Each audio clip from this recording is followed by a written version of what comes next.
നമ്മൾ ഇൻഫ്ലുവൻസർ എന്ന് പറയുമ്പോൾ നമ്മൾ ഒരാളെ ഇൻഫ്ലുവൻസ് ചെയ്യാണ്. ഈ ഇൻഫ്ലുവൻസ് എല്ലാം നല്ലതായിക്കൊള്ളുന്നില്ല. ഡിഫറൻഷിയേറ്റ് ചെയ്യാനുള്ള കപ്പാസിറ്റി ഉള്ള ആൾക്കാരാണോ അപ്പുറത്ത് നിൽക്കുന്നത് എന്നുള്ള ഒരു ക്വസ്റ്റ്യൻ നമുക്കറിയില്ലല്ലോ.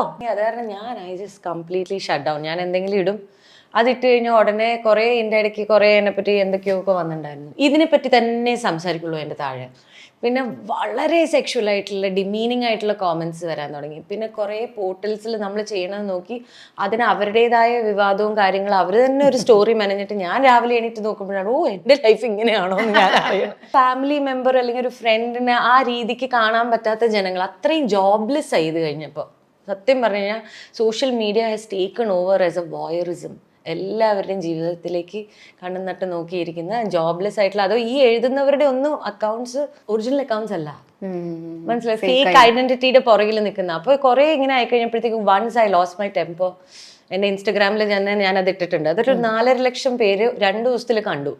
അപ്പോൾ ഉടനെ ചാൾസിനെ വിളിച്ചിട്ട് ചേച്ചി ഒരു കാര്യം ചെയ്യും, ഇപ്പൊ തന്നെ നമുക്കൊരു പാട്ട് ഇറക്കാം. പാട്ടിട്ട് കഴിഞ്ഞാൽ ആരും ഇത്രയും ഇതില്ല.